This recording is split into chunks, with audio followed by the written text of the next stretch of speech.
China की steel dumping और global tariff war के बीच भारत सरकार ने डोमेस्टिक स्टील इंडस्ट्री को बड़ा रिलीफ दिया है। दरअसल सरकार ने सेलेक्टेड स्टील प्रोडक्ट के इंपोर्ट पर 11 से 12% तक सेफ गार्ड ड्यूटी लगाने का ऐलान किया है। ये ड्यूटी उन स्टील प्रोडक्ट्स पर लागू होगी जो इंटरनेशनल मार्केट से बेहद कम कीमतों पर भारत भेजे जा रहे थे। सरकार ने इस इंपोर्ट ड्यूटी को लागू करने के लिए एक फेज वाइज प्लान भी बनाया है। इस प्लान के तहत पहले साल इंपोर्टेड स्टील पर 12% ड्यूटी लगाई जाएगी, वहीं दूसरे साल 11.5% और तीसरे साल करीब 11% ड्यूटी लगेगी। ये फैसला मुख्य रूप से चाइना, वियतनाम और नेपाल जैसे दूसरे देशों से आने वाले स्टील को ध्यान में रखकर लिया गया है। वहीं इंपोर्ट ड्यूटी के ऐलान के बाद आज स्टील कंपनीज के शेयर में जबरदस्त रैली भी नजर आई है। टाटा स्टील के शेयर 2.4% की बढ़त के साथ 180 के आसपास ट्रेड कर रहे थे।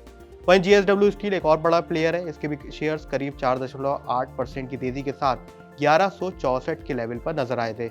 वहीं जिंदल स्टील के शेयर्स में भी 3.6%। वहीं एक और कंपनी जिंदल स्टेनलेस के शेयर्स पे भी आज 2.8% की तेजी के साथ 860 के करीब ट्रेड कर रहे थे।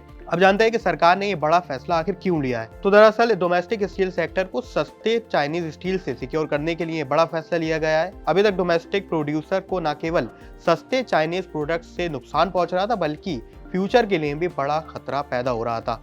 चाइना के सस्ते स्टील से प्राइसिंग पावर और प्रॉफिट मार्जिन पर असर पड़ रहा था, जिससे भारतीय कंपनीज को बड़ा नुकसान उठाना पड़ रहा था। वहीं इसी सिफारिश के आधार पर इससे पहले भी सरकार ने अप्रैल 2025 में 200 दिनों के लिए इंपोर्टेड ड्यूटी लगाई थी, जिसे अब बढ़ाकर 3 साल के लिए पक्का कर दिया गया है। हालांकि चाइनीज स्टील इंपोर्ट्स पर बैन लगाने वाला पहला देश भारत नहीं है। इससे पहले ट्रम्प ने भी जून में स्टील और एल्यूमिनियम प्रोडक्ट्स पर 50% टैरिफ लगाने का ऐलान किया था। हालांकि पहले ये टैरिफ 25% थे, जिसे बढ़ाकर 50% कर दिया गया था। अगर आप भी स्टील सेक्टर में निवेश करते हैं या फिर मेटल सेक्टर में अपना निवेश बढ़ाने वाले हैं, तो ये बड़ा फायदा हो सकता है। ऐसे में क्या आप भी निवेश कर रहे हैं या इस पर बढ़ाने वाले हैं, तो हमें कमेंट सेक्शन में जरूर लिखें।